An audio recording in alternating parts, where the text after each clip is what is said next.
I've always felt different. I've always seen things, but when I tried to express them as a child, I was always told to ignore it. There were people that I didn't know that came to me and said, I have this message that I keep getting that I have to deliver to you. All of a sudden, out of the shadows, a homeless man just jumped right in front of me. And he said, I'm a soul just like you. I love it. I wanted to understand the universe and who and what we are and what are we doing here. Well, we're all part of this amazing soul wave tapping into each other. This was a major life changer. You are a light. You have helped me a ton. Thank you. You've given me the courage to live more from my soul. Millions of people are awakening. So wake up with Michele Meiche. Be pleased to hear the best-selling authors and experts in the fields of cutting-edge self-help, personal growth, metaphysics, and spirituality. The soul path of awakening. Understand what living awake is. Hey, Soul Light. How's everyone doing? I'm traveling, and I'm having a great time, getting a lot of R&R and a lot of deep dives. So let me know how you're doing, those getting there in the chat and those of you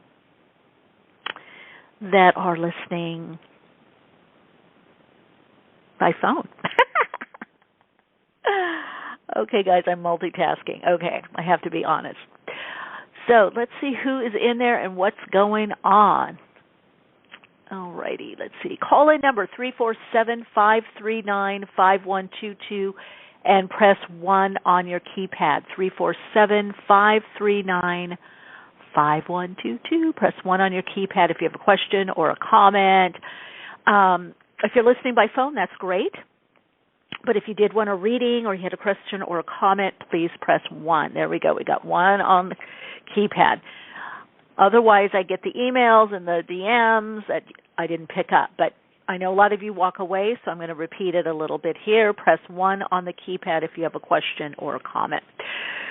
So we had a lot. I want to talk a bit about the eclipse before I get to callers because I feel this eclipse season, well, a lot of them, I lost my dear Yoshi on one of them, and I knew it was coming because I was like, oh, my God, it's hitting her sun, moon. It's in my 10th house of destiny. I mean, it was just hitting, and there was other things going on. So that's one thing, I get the info as a conscious and trance channel, and then sometimes also through the astrology, because the astrology can kind of give you a little more, and added, I shouldn't say more, but kind of the reasoning why something. But I did want to address the guest. A lot of you, I have gotten comments, whether on Patreon or I've gotten emails.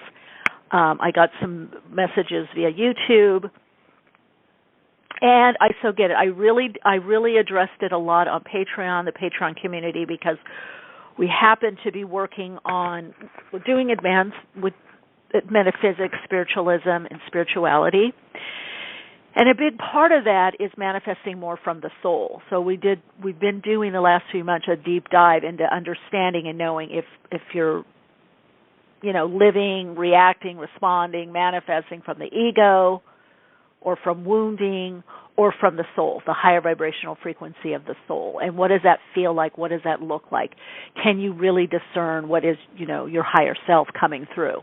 Do you have that much awareness?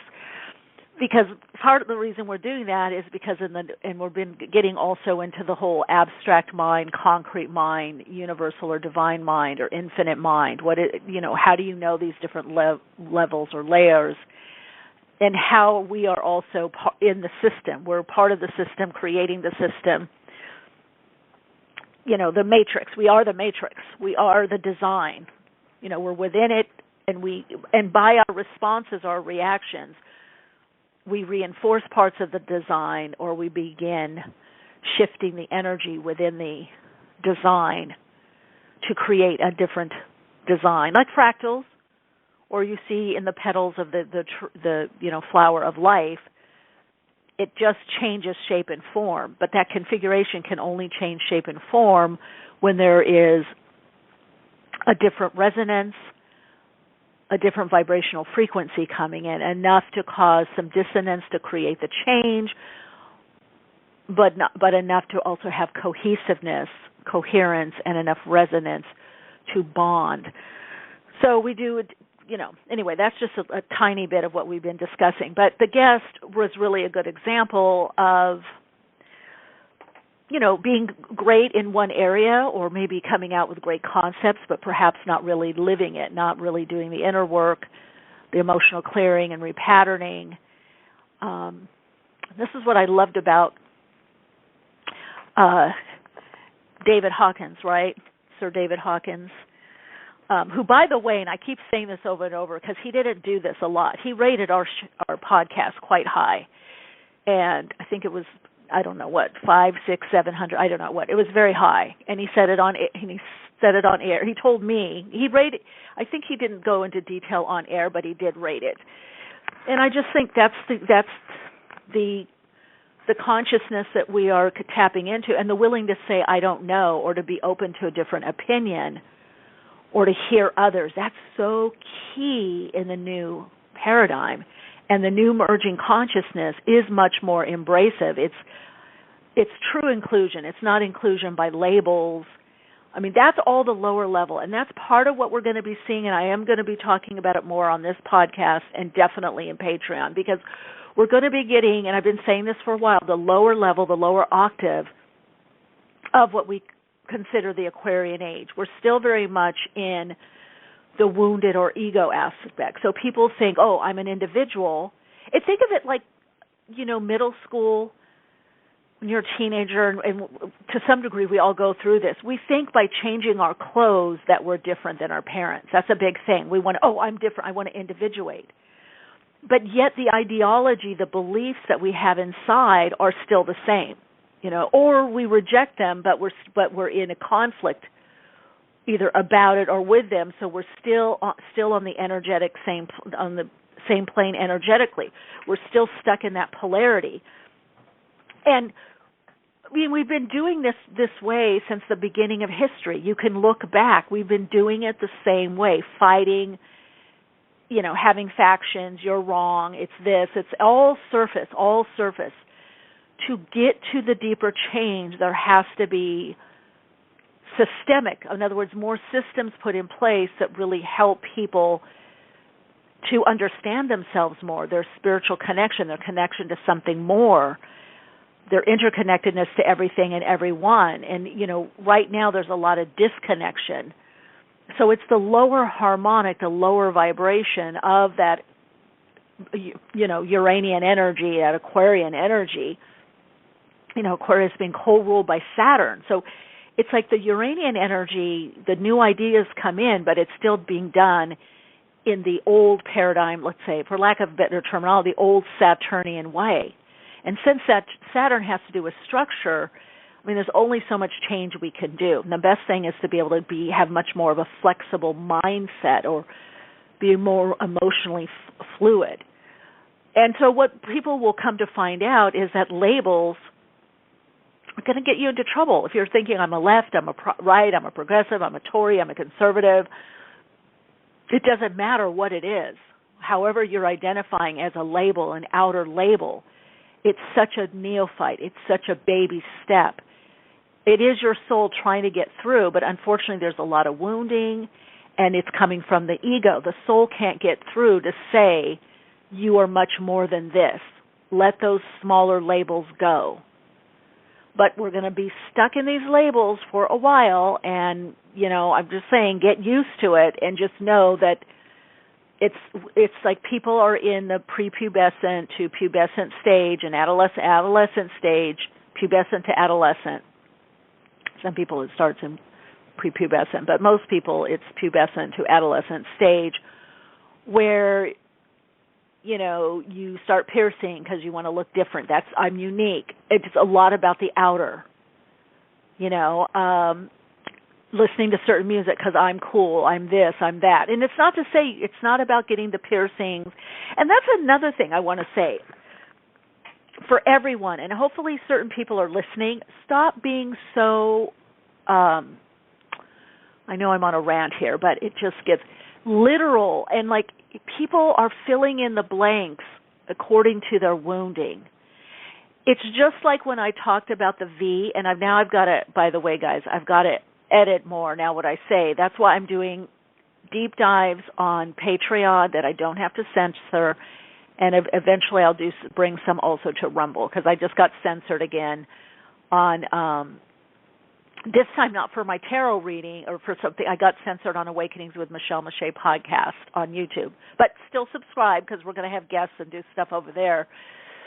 But I don't know what I said. I have to look in it, but it was like misinformation about the medical. So so since we're uploading those over there, the algorithm picks up sensitive stuff. But just like people saying, if you did the V, you are a certain thing. Like somebody got told that they lost their spiritual connection. Well, no, that's not true. Their spiritual connection, their connection to God.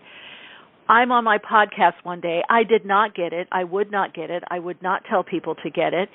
However, I would not tell people to get it, because I'm not a medical professional. And I also, as a psychic channel and a medium, that's not my place to make that kind of decision. Now, I can give you channeled info, and I did, about where it came from, what the whole agenda is. I can give you a lot of information, but I cannot make that decision. And I remember having someone in the chat that was calling me. Michele says she's one of the best psychics in the world, but yet she is telling people to do this and to get this thing. And I did not. And I had to address that person in the chat. But see, people aren't listening. In other words, what they're listening for is if you say exactly what I want to hear that confirms my bias, then I will hear you. If you don't, I changed your words to fit my narrative. So we have to be very aware of this. This is a tactic to pull people off path and to disempower, because you're not listening to your inner voice, your inner hearing, your own higher self, God, for all that matter. What you're listening to is people that have an agenda, and it seems safe, and have a spin doctors, and there's sound bites. And by the way, I had somebody send me something with a certain, information that confirmed their bias.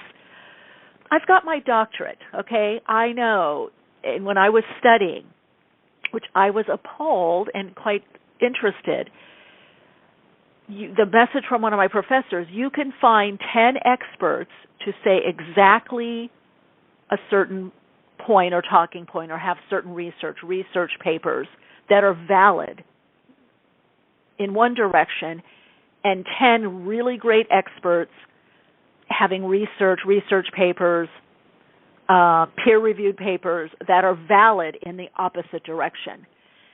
It's because our bias gets in the way. We know that. It's the observer effect. So we can funnel things to one point of view or agenda or another.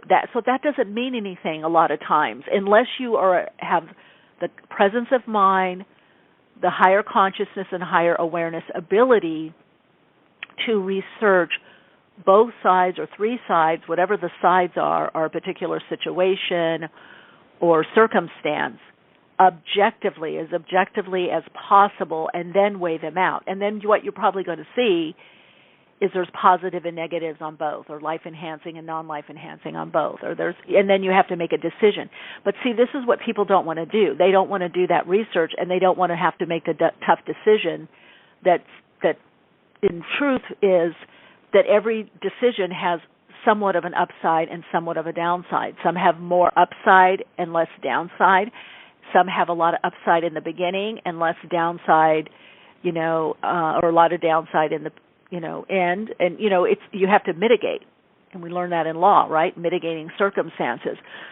So a big part of accountability is understanding that. But because, we were so much in our emotional, spiritual development, mental, emotional, spiritual development, we're still so much in that pubescent and adolescent arena, we don't want to have bad circumstances, or we ascribe them to someone else or something else. We don't want to make a decision that has somewhat of a downside, because in our society it's looked at, judgmentally, like, oh, you did something wrong. But no, you didn't.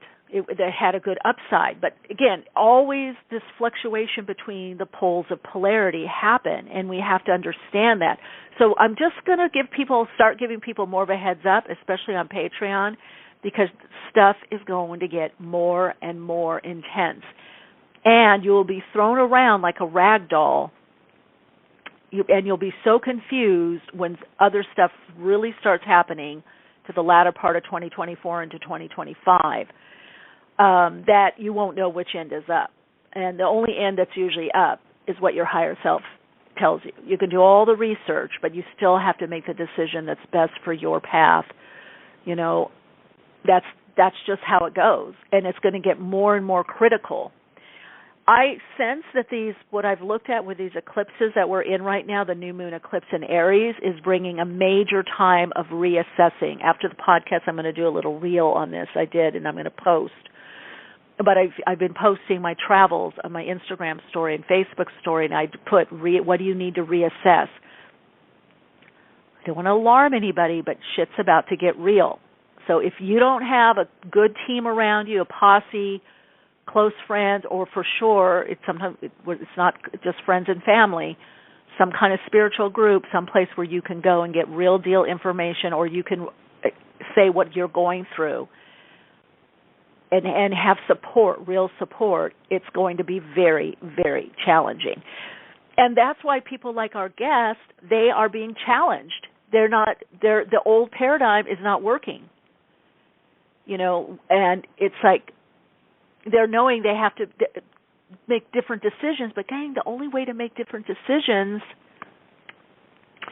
is we have to have some level of objectivity. You have to be willing to say, well, I don't know, or I might be wrong, or this is a complex situation. But we're so used to cookie-cutter, quick fixes. You know, we don't like to delay gratification in particularly Western culture. And it's a mindset. We want it now. We want to know now. We don't want to be in the ambiguity to see what transpires or unfolds and do the inner work and be in preparation for something, to help birth something. You know, we want it now, you know, and we want to know now, or we want it A or B or C or D, or this is it, 5 steps and it's done, you know. And a lot of the issues that we have in our world right now, they need a holistic, multi-level approach. And the systems that we have in place are not doing that. You know, we're big on documenting, you know, it doesn't matter what we're in. I mean, I was in the educational system, and they still do it. They document before something is actually, you know, really done. And I know it's in the corporate world because I have clients in the corporate world. They document everything. Now, they do pull the trigger faster, so to speak. They do X people out. But I know I have clients saying to me sometimes, oh, we can't fire them because of this or that. We can't get rid of them, even though they're doing a poor job, because there's all these rules. There's all this documentation that needs to happen, and then, you know, red tape. So, yeah, it's going to get, you know, it's really the time, especially with this new moon in Aries. What's Sue saying in the chat? Is this on the 20th? What's today? 19th and 20th. Yeah, Sue, you're right. I need to go to Rumble. Yeah. Hey, everyone in the chat.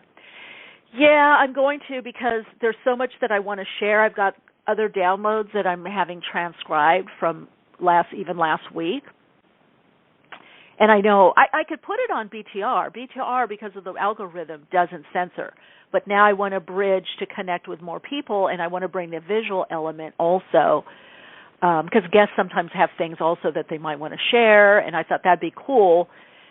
So I'll probably do a little bit on YouTube, and then the most will be on Rumble, because YouTube's algorithm, you know, it's just, you know, we've been blessed here on BTR that it's a different algorithm, and it picks up mostly what by topic and what the guests have to say. So I've been able to get some information out to help people, and information about what's really going on. And I just feel people are going to be more receptive to hearing the information as things get more extreme, because people are slowly starting to wake up like, oh, my God, this shit is real. Things are not going back to how they were. Oh, this doesn't feel right or look right. Oh, there is destabilization happening here. What do I do? Oh, this is not a good sign. So now I feel people are waking up, and then we're going to have another level of rude awakening where people are scrambling, wanting to get the information and wanting to make the changes. Because a lot of these changes we have to institute on our own that I do see coming up, and that's definitely having to do with that North Node eclipse in Aries that's happening that kicks off eclipse season, a solar eclipse. So it has to do with movement. It has to do now. It can shadow something. I'm feeling for a lot of people what it is about probably next. For some people, it might be 11 months. I feel most people it's going to be 6 to 8 months. That there's changes, big changes in job and career direction, new pathway that is much more soul aligned. But it's. I feel like a lot of people that are going to be affected by this are going to feel like they're in a bit of a trough or a track. Like, this is it. I'm going down this direction. Like those water parks, and you go down those slides. It's going to be like that. You're in the slide, or even I guess at a playground, right? You're in the slide. You don't topple to the left or the right. You go down. You whoosh. So I feel like it's going to feel like that. Stuff is going to be aligning a lot quicker in about 6 to 8 weeks' time. Now, I did do a pick a card on this for the cycle from April to October. It is on my YouTube channel, and it's from a couple of weeks ago. It is what changes and what is manifesting for you the next 3 to 6 months, April to October 2023. So a lot of what I feel, since it's in Aries, the way that it is affecting the 7th house, if we're just looking, whole sign house, and we're looking just at putting it Aries at the ascendant. The whole idea, the polarity of Aries of self, 7th house, others. So because we've been a codependent society, and so that's about to change. There's a lot of changing up that's going to happen that's going to be quite disruptive, but also very freeing. And then again, we have the lunar eclipse, Scorpio, Scorpio full moon, Scorpio Taurus, and then again, the pairing of this after the summer months, of course, in October.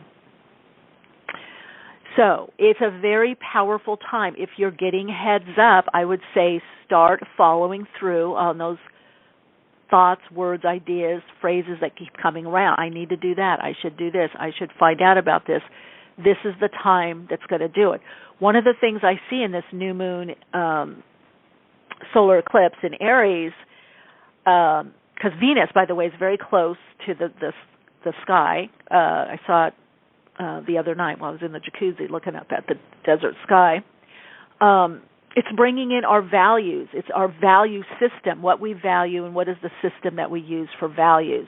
So there's going to be a lot of changes financially, a lot of wake-up calls there, but also wake-up calls into the system itself. And how much do you want to participate? Or how do you participate? Are you just, are you not thinking of yourself or your family, your friend, whatever it is? You're not thinking ahead as to where things are going. Where do you have control or not a lot of control? So it's a lot about reassessing. Think of it's going to be like a life review, things going, through your mind, through your head, memories, and then okay, but we're here now. And so I also feel like this eclipse is bringing and the lunar eclipse, the past, a lot of stuff coming up from the past, to put the past in the past and say, okay, that's it. Because the lunar eclipse with that Scorpio energy, it's going to be very exacting. Scorpio is the rules surgeons. It's going to be cutting out this, cutting out that, doing this, doing that. I've got to maximize my potential. I've got to move forward. That's it. So I don't care if you have a girlfriend, boyfriend, husband, or kids that are maybe kids that you have to clean up after them all the time and it's exhausting you. A lot of you people are going to be laying down the law saying, that's it. If you got the husband, the wife that doesn't want to move forward, you're going to be, that's it, I'm doing it. You coming or not?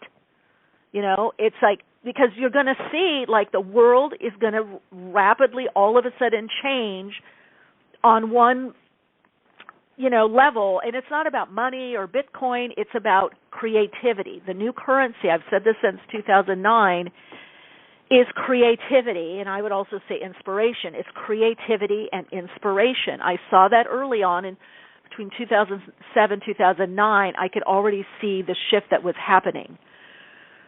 So it is going to be a lot more individual ways of working, whatever you want to call it, hybrid jobs, hybrid careers, multi-layers, because we're actually going to have less structure down the road, and we're going to see this around in 2030. And some of you are going to be saying, oh, my God, I'm glad I had this extra thing I'm doing, or I'm glad I have this group that I'm doing this with, or, oh, my God, I'm glad I left that.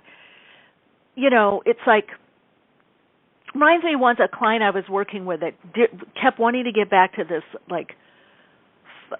very corporate job, and they were getting consulting. But mind you, their consulting was bringing the least amount of money was from one job was $10,000. Usually they were getting anywhere but jobs that were $30,000, $40,000 a month. So they were bringing in, whatever, let's say 10 grand for this little job, but most of the jobs were $30,000 and $40,000. Okay, so let's say 3 of those jobs. Do you really need that high-paying corporate job? And they kept saying, with the corporate job, I get insurance. And I'm like, who cares? If you're making $30,000 a month or $100,000 a month, you can afford the insurance. Get your own insurance. Now, years later, they did that because the market changed in their field a bit, and then they finally realized, they're like, yeah, I'm making actually the same and sometimes more. But I get it. When you're working as a consultant, things can dip. Maybe 1 month or for 3 months you don't have that much money. But if you're making $100,000 a year, or let's say even $30,000 a year, can you not budget if 1 month it dips to $20,000 or $10,000? And you also have a partner that brings in money? You see what I'm saying? We have to think differently, gang. We got to think it differently. We've been taught the corporation is safe. It's not going to be. You've got to have it's not about the money. You have to have other interests. You have to have other ways, of getting your appreciation, and for many of you, you're going to have other ways of receiving or drawing in or earning income. Or your hours are going to be cut. I mean, I don't want to be the bearer of bad news, but there are a lot of changes I see psychically coming up for corporations with how they work, what kind of hours, restructuring. So, many people will be fine, but why is this happening?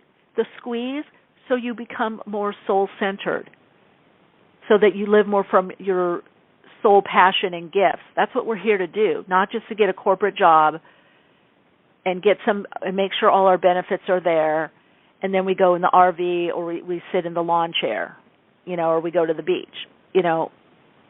That's like a game.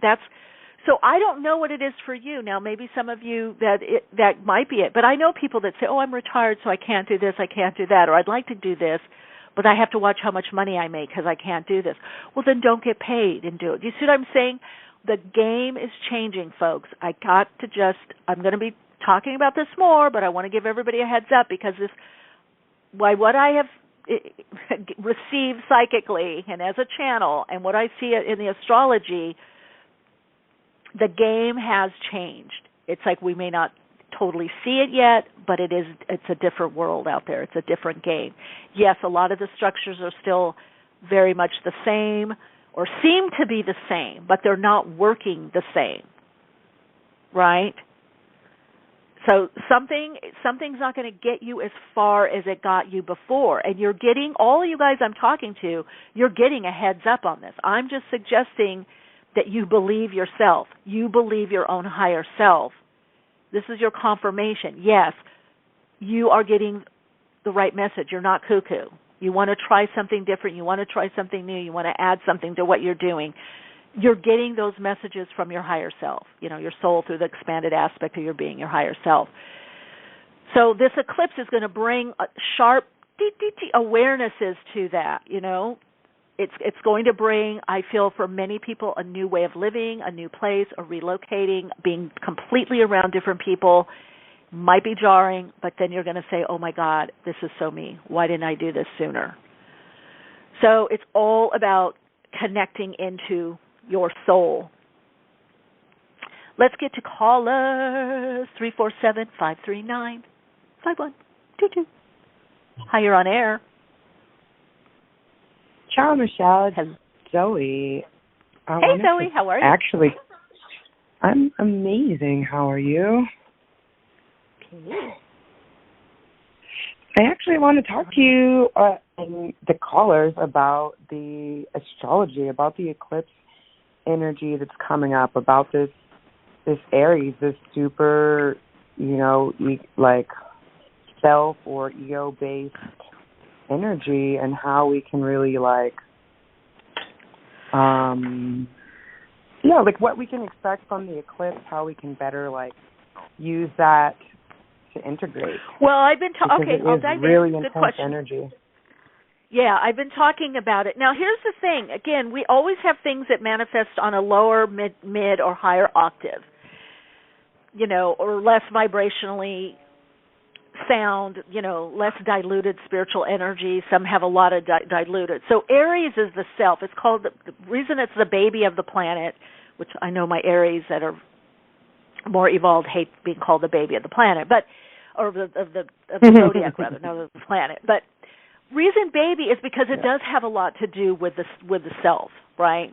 And Aries sometimes can be thought of as being more selfish, self-centered, me, because they're learning. So wherever Aries is our chart, we're to be learning of how do I assert myself, how to make sure that my self needs get met, or what are my needs, or what is the balance of my energy and someone else's energy. But the higher level of Aries is the humankind, human aspect of our being. It's like how do I manifest through the self the higher vibrational aspect of me, right? It's also looking at self-mastery also. So when we look at it's like purpose and will, it's aligning our purpose and our will. That's what I'm telling you. This is a no joke. Okay, here's a lower level would be only instinctual. So instincts are good, but we've seen people, I got to have that. I want that now. That's lower level Aries. The next level would be I direct my energy towards this. I'm very focused. So we've met people like that. I'm very focused. I'm focused on this. I'm doing this. This is my job. This is my career. This is my goal. And then we have the Aries that's very inspirational. So the lower level is it's all about me, right? I am me. I'm me. The next level is me and you. Aries could be learning about me and you. Oh, that's where my energy ends, yours begins. That's me, that's you. That's how we come together. That's where we merge. And then the next level is understanding that we're all one.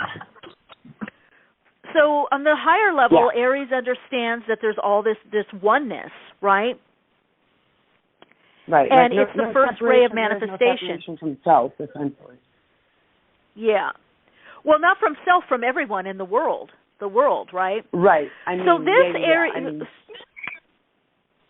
so this, that's what I'm saying, because our society has been, and we've been trained to be this way, and the dynamics, the relating pattern is this way, where it's that power over, underpowered, abuse, misuse of power, whatever you want to call it. There's all these, feeling powerless. So it's people are going to have to learn to assert themselves in their own life, but not in a way like it's my way is the highway, but what is my way? What am I about? And how do I do that with another person or a group? So it is a lot about the self and placing the self in the best environment, the best place to be for the self. Now, I'm going to say something, Zoe, because you're bringing this up. Yeah. In our society, and I would say most societies, even Eastern, not just Western, no one talks about that. In all the religions, it's what can you do for someone else? What do you do for someone else? Seva, which I love, selfless service.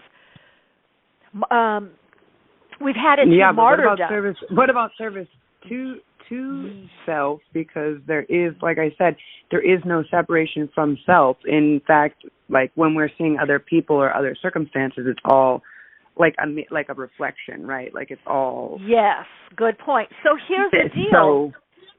And it's going to look a little selfish, but I would say there's selfishness in a healthy way. But the thing is, we've been flip-flopped on our society. That's why people try to get their needs met from other people. But we are here to simply express an experience as a soul being, our soul self. But that's gotten left out of the equation. That's gotten left out of, the religious text, the Bible, the Torah, Christianity, Catholicism. We know they're always at the church. They're a good soul. And yet they're stressed out, chronic fatigue, whatever's going on. But they show up and help, and they do this, and they donate money, but yet they can't pay their bills because they've donated to whatever institution, spiritual center, or church. It's been a great grift. That's all I got to say. Where is right?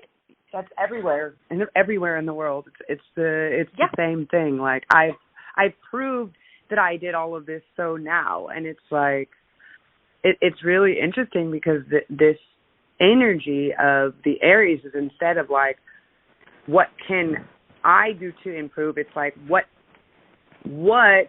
is like how can this help, like not just me improve, but like on a like asking the guides, right, or your whatever source, like how would you suggest I improve, instead of placing like a demand or a request, maybe like like asking to be shown something. It's like everything's changing now, so it's like a completely different way that we're even digesting things, like mentally, physically, spiritually, everything, Yeah.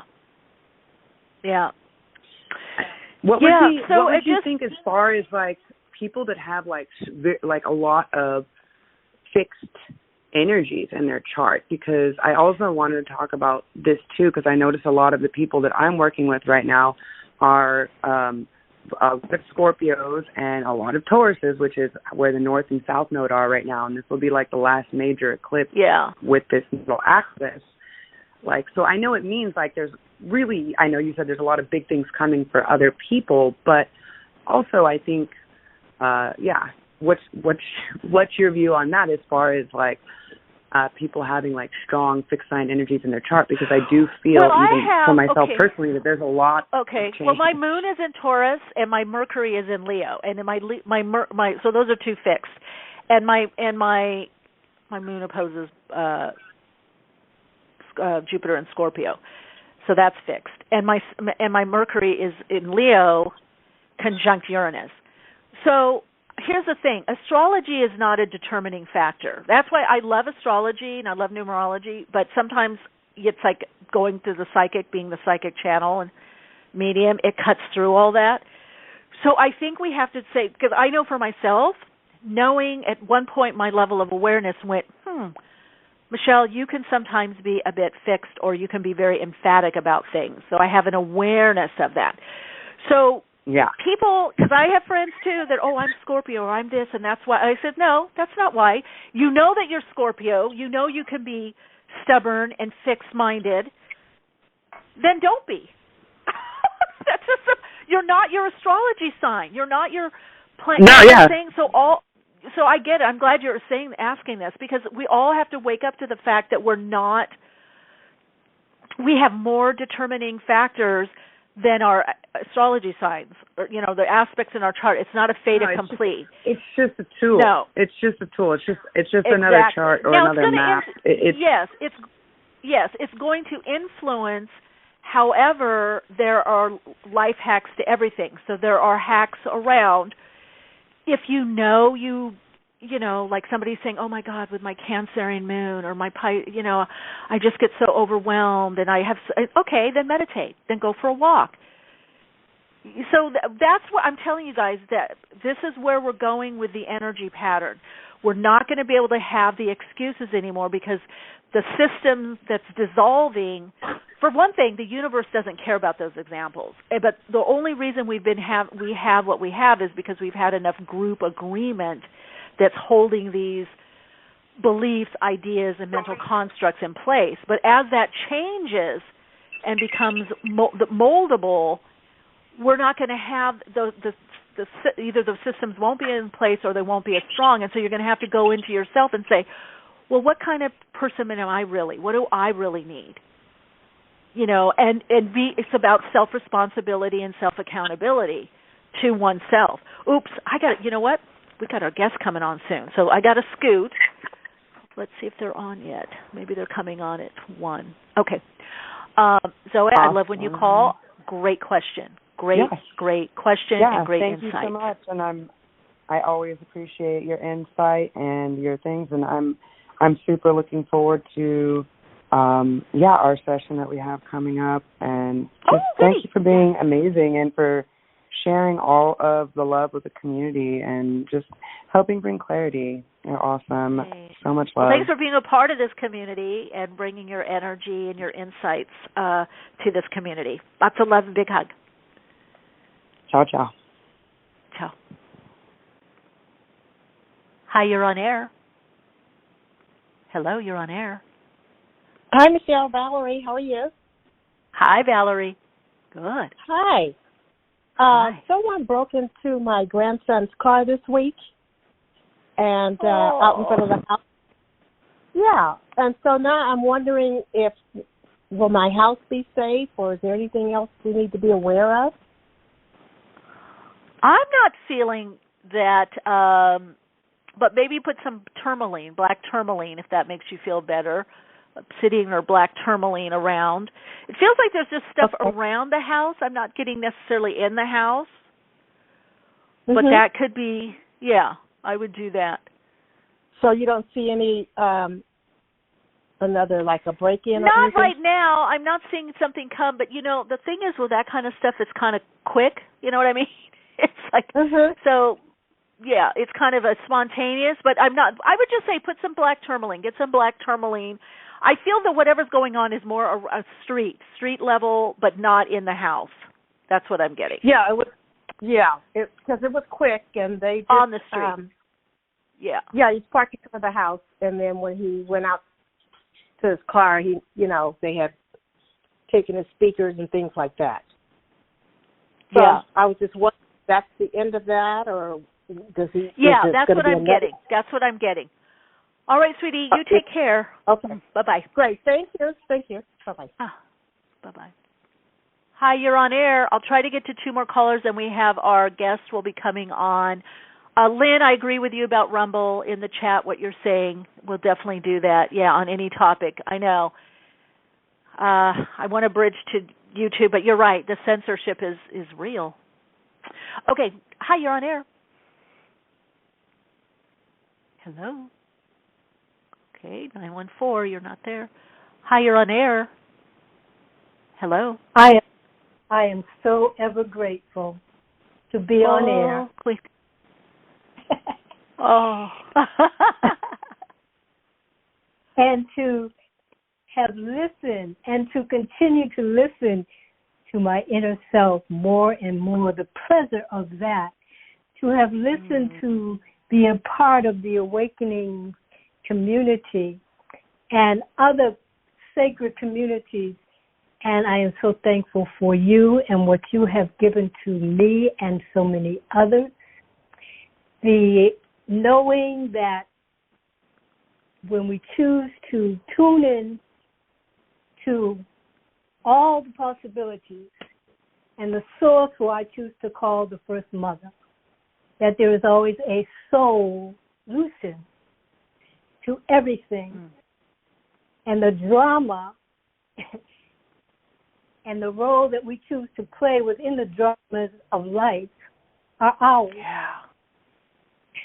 Yeah, the role we choose. I do see we're going to probably be till 12:50, so just to give a heads up, because I want to hear Queen and then get one more call in. Hold on, and if you didn't get your questions answered, I'll be here next week. Well, Queen has spoken, Queen. And I am all ever grateful, as I say, and her voice is speaking through me louder and louder. And what a joy to have tools in my kit that I've had. Yes, right. Being open to receiving more in every moment. And even when it seems like, wow, this is a lot. Yeah. I'm ready for more. I'm ready for more of my greatness to be received and lived and enjoyed. And I so much appreciate you. Thank you. Yes, isn't it interesting to find the gifts in the and the blessings and what seem to not be good, or not to be life enhancing, or what seem to be jarring, or I hope people are getting this. I hope because it's going to make things a lot easier. Maybe that's why we need more comedians. It's also the laughter as medicine. There's laughter yoga, laughter meditation. I mean, we all have to lighten up here. A lot of people are bound very tightly right now. Lightening up. Go towards the light. Look within. And from there, all shall begin again and again to remember who we are and where we came from and why. Fear.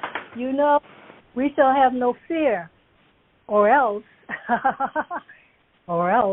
we will disappear into another way of being.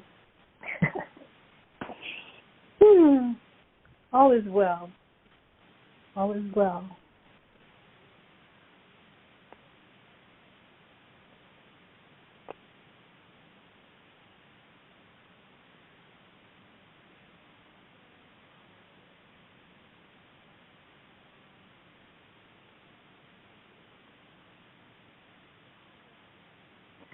Hi, you're on air.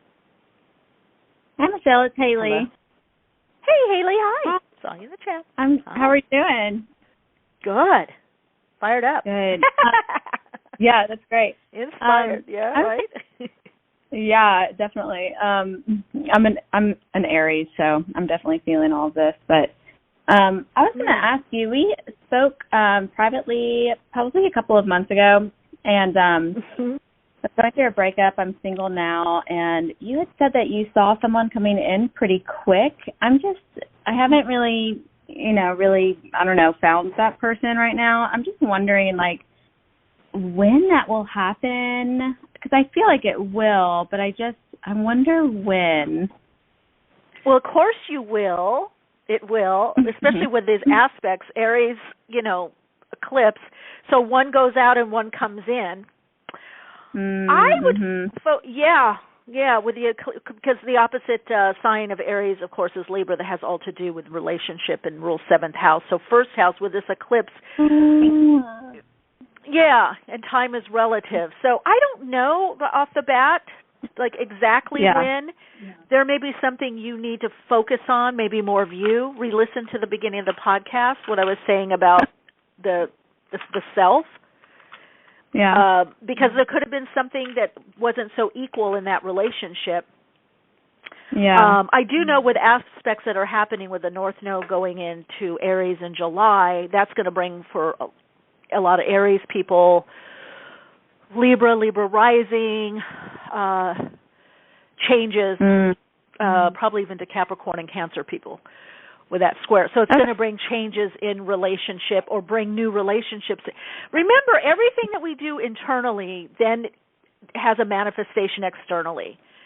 We get on a diet, we start eating healthier, all of a sudden we meet people like that. We start meditating, I met meditator, or someone that also does this.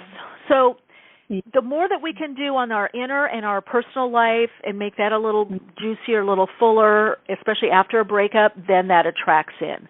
So it may be 6 to 8 months. Maybe 6 to 8 months, I would say. also moving. Your YouTube pick a cards have been so spot on. I'm moving in June, and I think that'll bring a lot of newness. Yeah, absolutely will. And that's right what I was saying about in my post that I'm doing to Instagram, the reel about the eclipse. I saw moves, and that's what I said at the beginning of the program. Yeah. So I know it's hard. I get there too. Even though I studied all this and trained it all, it's still hard. As humans, we it's like a year to us is forever. Someone says, "Oh, that's going to happen probably in a year," and you're like, "Oh my God, a year already! Oh my God!" So I get it. Right. I get it.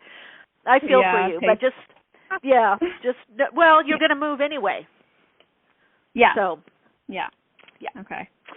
All right, Judy, thanks for calling in. All right, big hug. Yeah. Bye.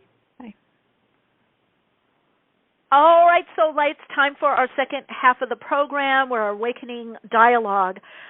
Today we have Dr. Greg Hammer, who is a Stanford University professor, also a mindfulness expert. Boy, do we need that right now in the planet. His recent book, Gain Without Pain. I love that. The Happiness Handbook for Healthcare Professionals. So let's dive in and see how he's doing. Hi, Greg. How are you doing?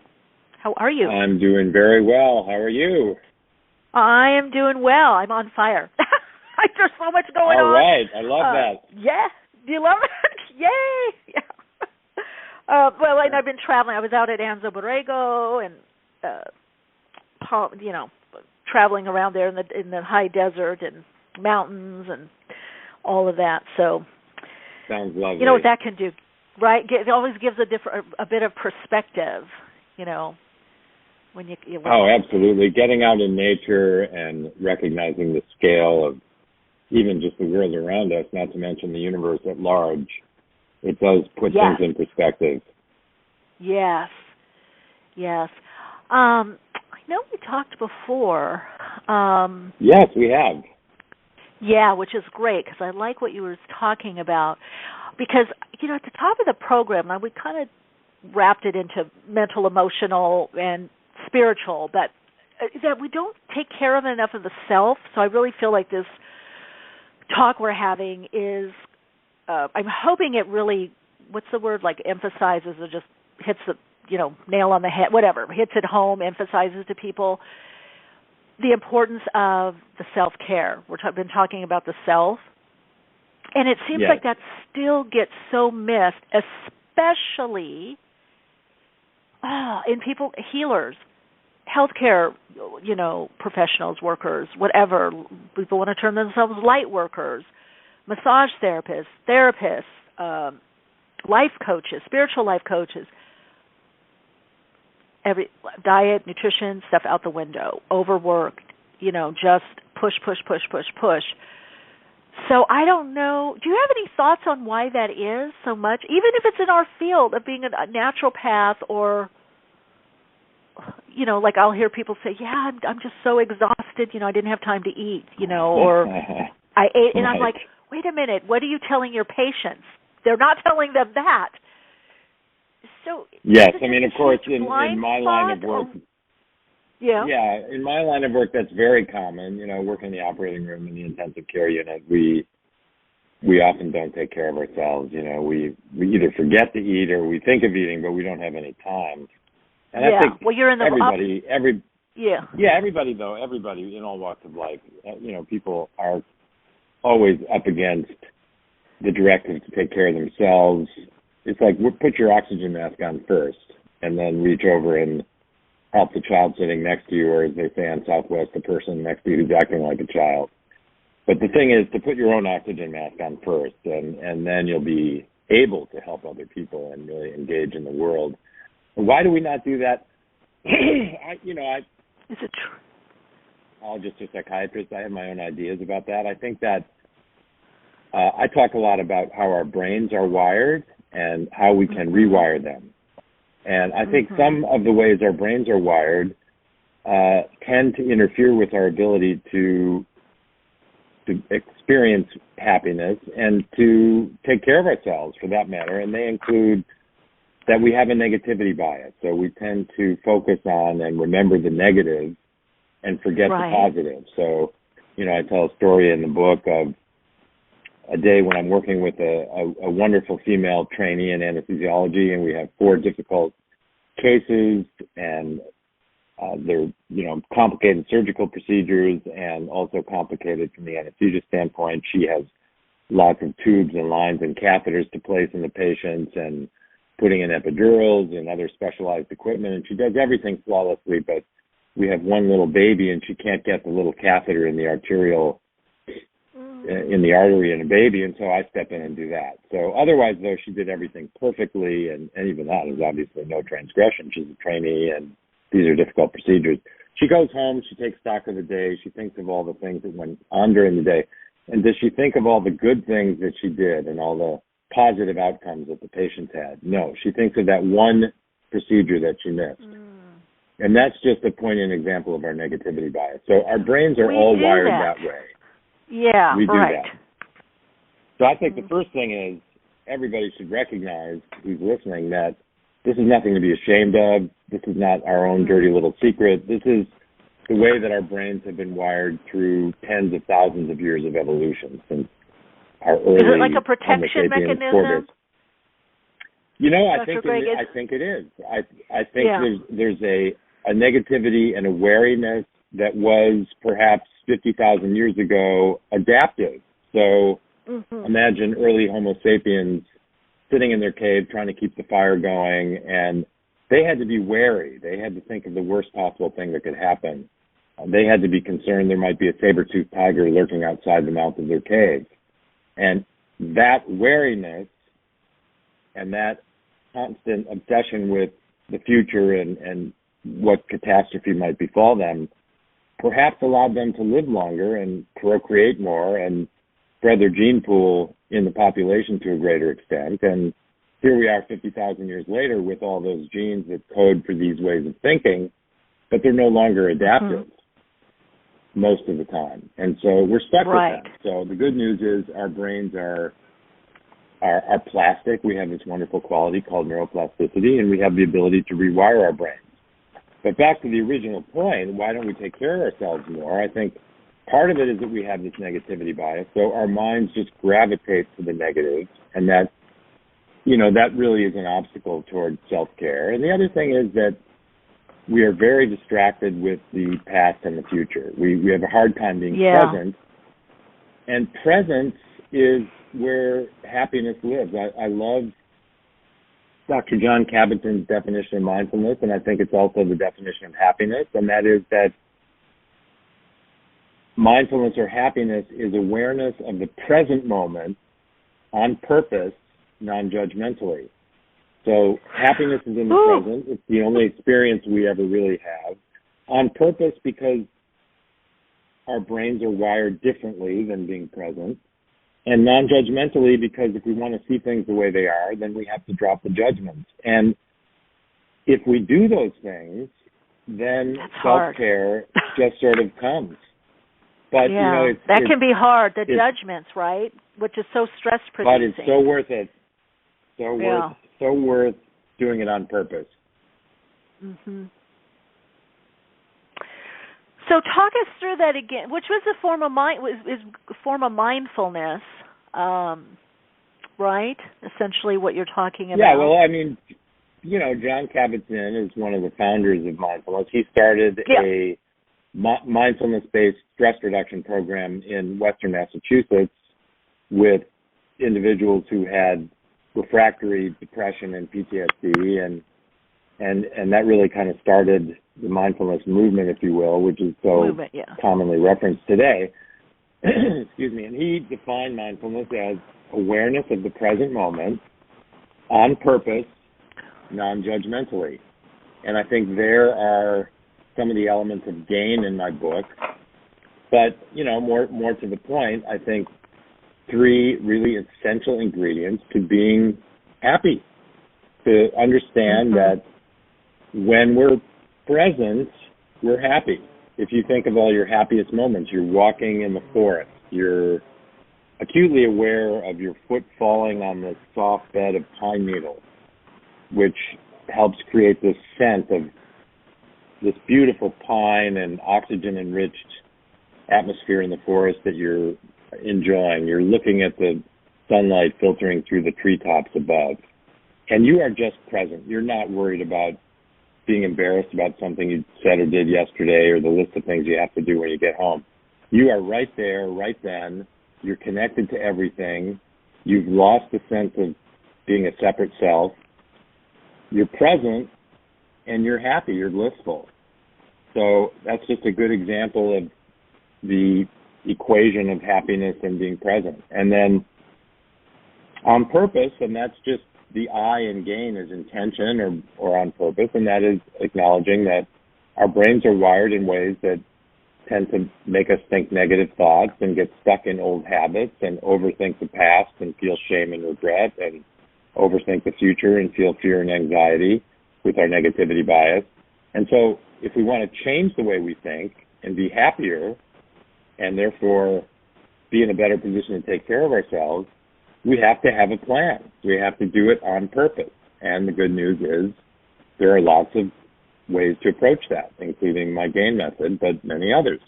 And then the third ingredient that Dr. Kabat-Zinn articulated is non-judgmentally. And, you know, again, the N in GAIN is non-judgment, and it's an acknowledgement that our brains are always sizing everything up. And again, this may be a nod to our early Homo sapiens forebears. They had to be very wary. They had to be concerned that if they went in the wrong direction, there might be predators, and there was always danger lurking. And so they had to be constantly judging things around them as danger, not danger, good, bad. But in fact, in our current reality, we don't have to judge things as good or bad, generally. We need to discern, you know, should we do this or should we do that? But, okay, you know, Michelle has an hour to have coffee with a friend. She can either have friend A who's very positive and pragmatic and fun, or friend B who's generally whining and complaining and ungrateful. And so Michelle has to discern that she would prefer to spend her time with friend A. But she doesn't have to judge friend A as good and friend B as bad. If we drop the judgment, we see things clearly, and actually we get a little dopamine hit when we see things the way they are without judging. So awareness of the present moment on purpose, non-judgmentally, it's sort of a code by which to live. And I think that when we talk about self-care, it may be birthed from that reality, from that way of thinking. Mm-hmm. I like that. So in those choices. Now, Greg, remind me of GAIN again, what that was, because we talked about that with your, the GAIN, the acronym, GAIN without pain. Yeah. Right. If we could go over that again, because I remember when we talked, because I thought, everybody needs to have this. But right now, everybody is a healthcare professional. I mean, whether they're doing it, in a career or with each other and their family. I like that. Yes. We're all healthcare professionals. Actually, the book was written initially in response to the growing prevalence of burnout among healthcare professionals. And so I got very involved in our wellness program at Stanford, and wellness and, spiritual and physical wellness have been forever passions of mine. And so then I had some sabbatical time, and I figured, how can I get this message out more? And I figured, why not write a book, which I did. So that's why the book was entitled The Happiness Handbook for Healthcare Professionals. But it's based on what I think are the 4 pillars of spiritual well-being, and they are universal. So they appear in every positive religious and philosophic tradition, and they are gratitude, acceptance, intention, and non-judgment. And they represent the acronym GAIN. And I think that no matter what you believe, if you're engaged in meaningful spiritual or philosophic tradition, you're going to come across those 4 pillars as being central. Mm-hmm. Yeah, thinking of the non-judgment in also in Buddhism, but all of this, GAIN, accept. Now, just can you go through, and gratitude, would that be in your mind like a gratitude list? What would... I think gratitude it's sort of a universal concept, practice, however you want to see it. And it's intrinsically connected and part of happiness. And I think we can do an empiric thought experiment and demonstrate the importance of gratitude and happiness. We can imagine somebody who is poor and happy. There's a wonderful film, I think it's entitled Happy. It actually profiles some people who have absolutely no belongings in the world, live in a hut with a mud floor, and they're happy. So, and there's a lot of happiness science, of course, that shows that money is not a prerequisite to happiness, especially if you're living above the poverty line. So you can imagine somebody who's poor and happy. You can imagine somebody who's physically challenged and happy. But you cannot imagine somebody who's ungrateful and happy, right? I mean, it's that friend B of yours that I postulated you might be considering having lunch with. You don't really want to spend your time with somebody who's complaining. You know, my late son and I had an expression when things were, you know, down, you know, one of us was down and maybe tending to complain a little bit. We would look at each other and say, 2 arms, 2 legs. You know, here we are, we both have 2 arms and 2 legs. And I've recently added, although he's no longer around, unfortunately, and we don't live in Ukraine. So lest we start to feel sorry for ourselves and feel ungrateful about our circumstances, you know, my right knee is swollen. Well, let me be grateful that my left knee is doing great and the rest of my body miraculously is doing all the physiologic functions it's supposed to be doing. So rather than that negativity bias leading my thoughts to that one area of my body that is a little out of whack, why don't I instead just redirect my thoughts to being grateful for all of the miraculous workings of the rest of my body? And so I think, again, this is just a way of being. It's a way of being grateful, whether it is manifest in writing things down that you're grateful for. I think journaling is great. I'm not a journaler. I just close my eyes and get connected to my breath, and I kind of sink right into my gain practice, and that starts with the contemplation. Once I'm settled into my breath and I've slowed my breath down and my heart rate and my blood pressure are lower, it comes naturally to me. And again, it's with practice. It takes practice. And that's the on purpose part of it. You have to have the intention. But if you practice a method, you have a plan, and having a plan for being grateful, it's quite easy. Just close your eyes and start to breathe slowly each morning and begin to contemplate that for which you're grateful. Be grateful for the loved ones in your life. Be grateful for your relative health. For many of us, our relative wealth. Instead of focusing on how much money we don't have, just imagine how much poorer we could be. Be grateful for the community in which we live. For me, I'm eternally grateful for the work I do, for the privilege of serving these kids and their families. I think we all can be grateful for the opportunity to serve others. So there's just an almost limitless list of things for which we can contemplate our gratitude. And so it brings up kind of what I was fired up about earlier, Greg, the earlier part of the podcast. Well, just accountability, which I think you have you're talking about it, the intention, but the plan and the practice. And whatever way we want to term it or couch it, I feel like we're moving into a time frame where we do have to connect into more self-accountability, which is we have to make a plan and do our practice. We have an intention or idea. You know, I was terming it moving out of pubescence and adolescence. You know, we're going into this adulthood, I think, as a society. Well, maybe slowly, but anyway, where we have our own wisdom of what we need, the limits, which to me, self-care has a lot to do with it, because for me also self-care is self-reflection. Where am I at? What am I doing? Or am I doing too much of something, too little? This part that you're talking about, right, in your GAIN, gratitude, acceptance, intention, and then the non-judgment, which that's a difficult one always for me, everything else, but the judgment, I got to be honest. But the I'll give you an exercise for that, Michelle. Will you? Okay, because I we can come back to that. Okay.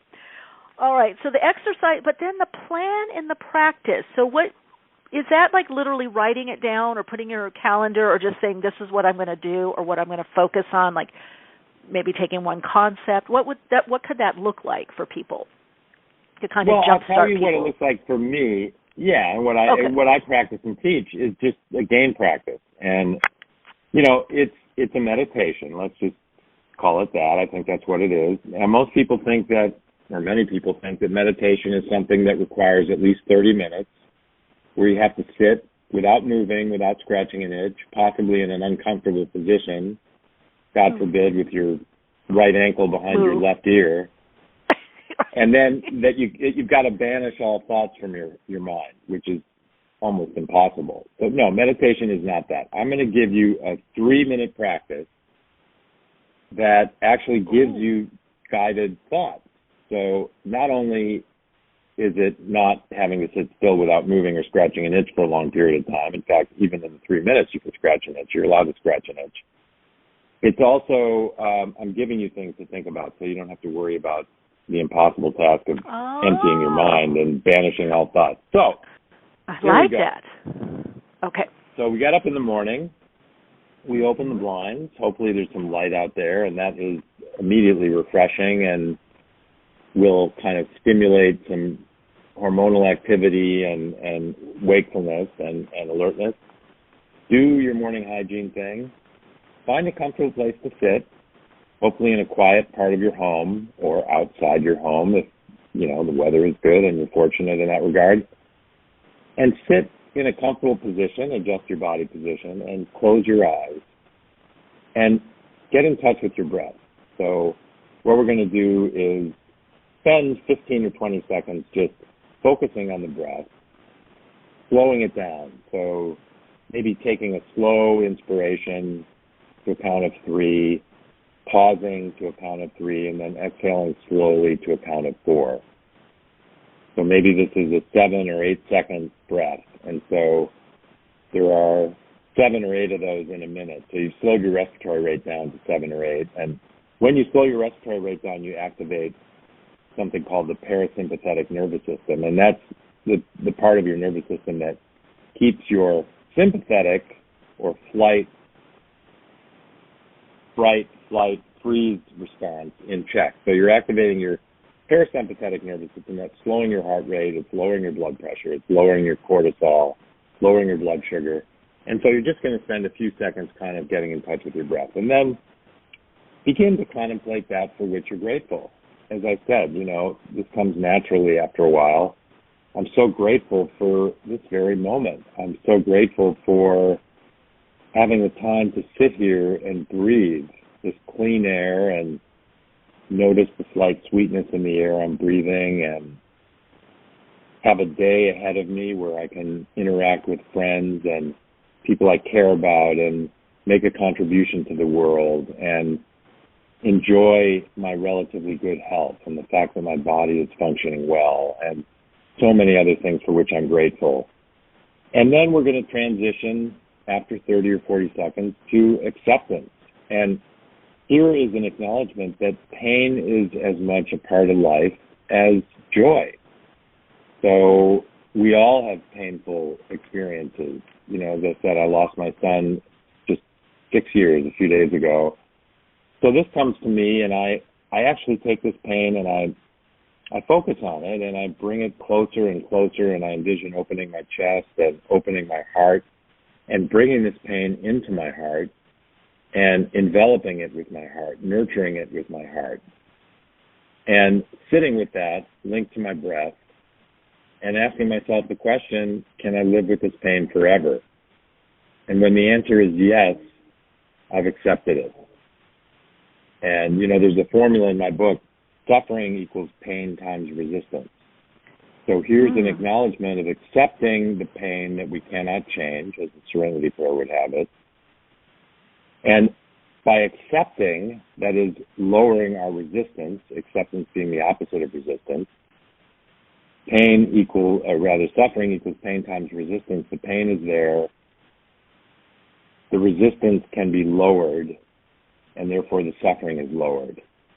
And so we sit as we breathe, embracing this pain, and we notice that it's not as bad as we anticipated. And then we transition to intention. And one thing I like to do to start the intention 30 or 45 seconds is just to notice what's happening right now, physically. Notice the pressure of the chair against my body. Notice the slight tingling at the soles of my feet. Notice the air flowing through my nose and filling my body, expanding my chest, expanding my body, being released without effort. Noticing the sound I hear in the distance. And I live on Stanford campus, kind of halfway between San Francisco and San Jose Airport. So I often, in the distance, hear a plane, that little Doppler effect where you hear kind of the pitch increasing and then decreasing way off in the distance, something I might not normally notice unless I'm actually listening. So I notice these sensations, the tactile sensation, the subtle smell of the air, the distant hearing of the airplane going by. And I sit with this for 5 or 10 seconds just as an exercise in being aware of the present moment. And then I kind of shift my intention to being more positive, to really focusing on the positive in my life. So again, it's kind of connected to gratitude. All these elements are connected. And then I transition to non-judgment. And here's the exercise I was going to propose, Michele, because I know that not only for you and me, but for everybody, non-judgment is the challenge because we're so programmed to judge everything around us as good or bad. So here's an exercise. So we're mostly through our game meditation. We started with the breath. We transitioned from gratitude, acceptance, intention, and we're on non-judgment. Picture one of these lovely NASA images of the Earth suspended in space. And it's a beautiful planet, but it's just a planet. It's neither good nor bad. It lacks the qualities of good or bad. It's just the planet that it is. And so it's only rational for me to think of myself as just a human being. I am just a person. I am neither good nor bad. I am just the person that I am. Just like the Earth is a planet that it is, neither good nor bad. I'm the person that I am. I'm neither good or bad. I am simply that I am. And then I kind of sit with the I amness. I am, and I link it again to the breath, the focus on slowing the breath, and I am. And I sit with the breath and the I am for 15 or 20 seconds. And then I slowly open my eyes. And something really powerful has just happened. I have taken a baby step toward rewiring my brain to be more grateful, accepting, intentional, and non-judgmental. And what happens that's miraculous is the more I do this, and again, I think you may notice even after a few days that you're starting to think differently, but what happens is when you find that you're being ungrateful, or you're resisting something uncomfortable, or you're lapsing into your old habits, you're not being intentional, or you're judging, a light bulb goes off. And you recognize that you're doing this, and you can kind of smile to yourself, get a little dopamine hit, and you just redirect your thoughts according to your plan. So I'm judging this person, a light bulb goes off, I recognize maybe I see that image of the Earth. I see the image of myself as neither good nor bad. I see the image of that individual as neither good nor bad. And the judgment has dropped. And there's a dopamine hit associated with that because it doesn't really feel good to judge things around us as good or bad or other people. We know intrinsically when we judge, we're not seeing things the way they are. We're casting a hue over that which we observe or experience according to our own biases and, our own sort of negativity. And so dropping that judgment is like letting go of a small burden. And so these light bulb moments become more and more prevalent the more we begin and sustain this practice. And it's, it can be a 3-minute practice on a daily basis, and it really works wonders. Oh, I just did it with you, and I oh my God, and I did it with one thing I was judging, and I just felt so, first of all, so at peace when you're doing that gain meditation, and then I did you're talking the judgment, and I could feel myself lighter, and happier, remarkable. like happier. It's interesting too. Even before you said it, I thought, oh yeah, when we're judging, we're only seeing this little slice, a sliver of something. It's very myopic. It's a very small view. Yes. I never thought of it that way. No, that's beautiful. Yes, I agree with you completely. We started talking about self-care, right? Mm-hmm. So self-care is facilitated by feeling good about yourself, right? I think we all know that our negativity bias, we're overthinking the past. We're dwelling on something we said or did the other day that we wish we hadn't said or done. We're feeling rather negative about ourselves. We're feeling self-judgmental, and let's face it, we are most harshly self-judgmental. And when we're having those thoughts and that experience, we are least likely to take good care of ourselves, right? I mean, self-care begets self-care. I think it's like when you have just exercised, okay? Maybe you have a little bit of that endorphin high or what have you, but, you're sweating, you feel like, wow, I've done something good for myself. It makes you want to do something else good for yourself. It makes you want to prepare a nice salad for your meal rather than, have a bowl of ice cream. And, this kind of positivity and the self-care begets positivity and self-care. And so, again, taking advantage of our neuroplasticity and beginning to rewire our brain actually leads to improved self-care. And it's just, it's one of the little miracles about the way our brains work and what we're really capable of. Yeah, and with that, like you had said, the awareness, the plan, the practice, having that intention, and then bringing the awareness to what it is you want to change or make better or healthier, or change it so that you feel better. About yourself. And you have to have that plan. I mean, you really have to have a plan. So I think if I were to say, recommend, what's the first step toward taking better care of yourself and being a happier person? It's formulating a plan. It doesn't have to be so detailed and like guide your 24/7 experience, but you have to have a plan, and then you can begin to engage in it. But you have to start out by committing yourself to being a happier person, committing yourself to being more grateful, less judgmental, etc. So, and the reason is, as I said, that our brains are wired in particular ways, and our default mode is rather negative and rather distracted with other than the present moment. And so if you're not intentional, if you don't have a plan, you're just going to lapse into these old habits. And the problem is that the more you have these habitual thought processes and even your bodily movements and your daily routines, the more embedded they become. So you can either not rewire your brain, you can deepen the wiring of your brain in ways that are not generally good, or you can begin to rewire your brain in a positive direction, but you have to be intentional about it. That's really the first step.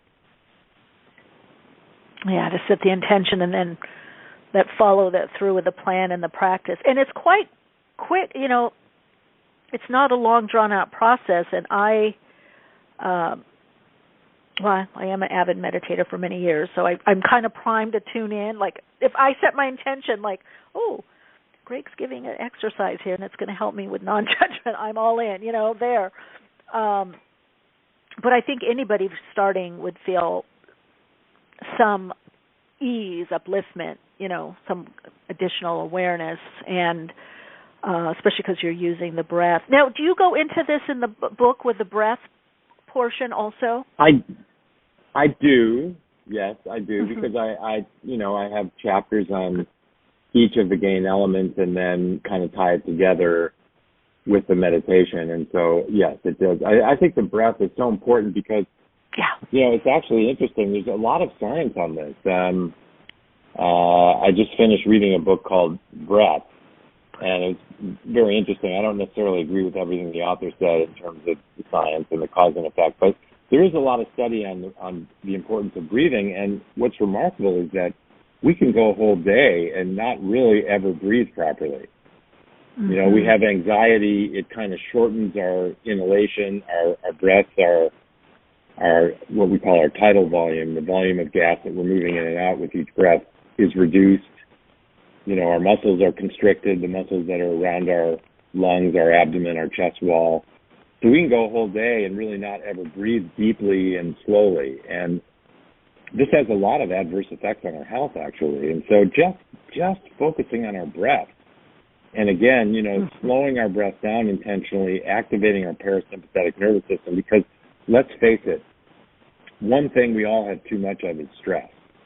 Especially, I don't know, these last several years are just setting a precedent in the amount of stress in the world and that we all experience. And stress means we have a lot of adrenaline, we have a lot of cortisol, we have activation of this fight or flight or freeze sympathetic nervous system, and that governs the way we hold our bodies, our posture, our muscle tone, our breathing. So just actually going to the breath a few times a day as we're walking or sitting or chewing our food, and intentionally slowing and deepening our breath and noticing the three phases, the in-breath, the pause, the exhalation. Just doing that can yield wonderful physical and spiritual results. So that's basic to all forms of meditation, I think. But even without a meditation, just the focus on the breath itself is just so therapeutic. Yeah, absolutely. It's part of meditation or type. Yeah, I think there can't really be meditation without the breath, the pranayama. That's so integral, definitely to what you're saying. But yeah, this is. I just feel we need tools like this, and especially if they're not as long drawn out. I mean, people could read up on things or do research or study or deep dives, if they're really called to. But reading something, watching something, hearing something that just, like you said earlier, unprecedented stress, a lot of times people just say, I need something, a few minutes a day. Right? Yeah. It's that goodness that begets goodness. You got to have a plan and just get started. It's like, during COVID and especially in the winter time, people are spending way too much time indoors. Just have a plan to get out and go for a walk, for goodness sake. You're working at home. You have all those negative aspects of not getting out and engaging and so on. Once an hour, get up, stretch, walk around, and then every couple hours, just go for a walk around the block. It's amazing what just really fulfilling that small intention will do to get you kick-started to want to do more. And I think with regard to our intention, it has to be simple. I love Deepak Chopra, but I can't remember the 12 ways of this and the 7 steps of that. I mean, when I was writing my book, I thought, okay, I want to distill down to the essence what I think the real core pillars of spiritual and emotional well-being are. And I thought 4 is the maximum. 4 is if I have an acronym for what I think are the 4 core essentials, that's the maximum. 3 is maybe not enough. It's too simple, but 5 is too many. And so anyway, I think our plan, if we're going to be successful, one of the ingredients is that it has to be pretty simple to begin with, and maybe forever. It doesn't ever have to be complicated. Yeah, well, I definitely felt it. It got in the meditative state with that, and lifted a little bit of a chunk of the judgment on something. So that was thank you for that, Dr. Greg. Thank you. My pleasure. I'm getting your positive energy, Michele. You know, it's like, you know, I love the way we as people, you know, we're so social. You know, I mean, that's another thing that's programmed into our brains. We need to take advantage of that. Our survival depends on relying on others. And so when we connect with other people, there's a definite synergy there. And so, yeah, I always love talking to you, and you know, it's uplifting for me as well. So I appreciate your having said that. Oh, good. Likewise. So, Greg, this is great stuff for people. I'm so glad that you came on to share this, and we got to tap back. And I love that exercise. I just love that. And I may have left out last time the earth. I love that. That put it in such perspective, you know. And also that I am simply that I am. Woo. Yeah. Very powerful. It's biblical. Very, very. Yes. Yes. Yes. You could just feel it, and the compassion can come in. But bringing it to the earth, I'm definitely going to bring this into my practice. Because that one I haven't quite shifted. You know. It's just so self-evident, but it has a lot more to go. Yeah. We all have a ways to go. It's a journey. Yeah, but that one, I'm like, oh, God, that one, when you said non-judgment, I'm like, oh, yeah. So let's see, now people can find you on Instagram. You're on Facebook, Instagram, and LinkedIn, all the same Greg Hammer, right? Greg Hammer, MD. Yeah, I think that, I think it's Facebook is greghammermd.com. So GREGHAMMER, MD.com. I have to confess that I don't ever look at my social media. I'm writing my third book. I have a wonderful book agent. I have a fantastic publicist named Steve Allen, who you probably are familiar with. Yeah. And he and I are just spiritually so well aligned. I'm so grateful for him. And then I have a great social media team, and I rely on Steve Allen's group to look over the social media postings because I just don't really even want to go there, to be honest. Okay. Well, people will go and check it out because people love to, you know, check out stuff and see what's up there. So, and I guess on Amazon is the best way for the book? Amazon or greghammermd.com. There's a link to the book there. Okay. And there's a lot of media, and I think our conversations, this one including, will be up there and in due course, and there's a lot of information on the greghammermd.com website. Perfect. That's great for everyone. Well, Greg, thank you so much. This has been wonderful. I'm telling you, I feel so relaxed. And I kind of, that judgment that I had that was kind of bugging me for 2 days is lifted. Well, I'm glad. I'm very glad. It works. The gain meditation, it works. It does. Yeah. All right. Well, thank you so much for being here. Look forward to further conversation on this. Anything you ever want to share, you got a home here. So appreciate you being here. Thank you, Michele. I'm grateful to you, and I look forward to connecting again. Yeah. Take care. Okay. Bye-bye. Bye. Bye-bye. Okay. Let's see. Yeah, you guys, that really worked. I love it. Let's see. No questions. Big difference in energy from last week. Yay. Yes, Jay. Yes. This was a great conversation. Great uplifting. Yeah. Jay, just waking up for a purpose. Oh, yeah, there could be a lot of that right now with people dreaming or just waking up. Write stuff down, voice note, or write it down. Okay, this was just wonderful. I just feel so centered. And I was working on something in my own practice about a particular judgment with this person, and that really helped. So let's just quick go over it. Gain meditation. It was gratitude, acceptance, intention, and non-judgment. All right. Love it. Thank you all for being here so much and really being supportive, and those of you that called in and shared your insights and your questions. I really appreciate that. I'll be here next week. We'll dive into readings. I want to do more talk. I love people that I think Zoe for sure mentioned something, but Queen, obviously. Those of you that also give your own insights and what you see or what you're going through, it helps. I mean, it's interesting for me. I love hearing about it, but I know it helps so many people also, because I always say if one person has something going on, then 10 do, 100 do, thousands do. You know, it's like what we talk about is representative of so many, and especially in the questions.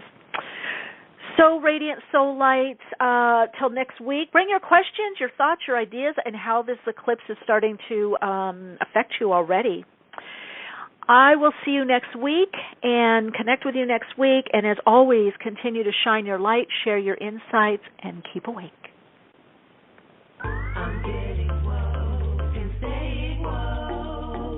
Awakenings broadcasts every Wednesday, 12 p.m. Pacific Time. Archive shows available on iTunes. For continued awakened conversations and insights, join the Awakenings group on Facebook. And check out Michelle's blog at soulplayground.com. And keep awake.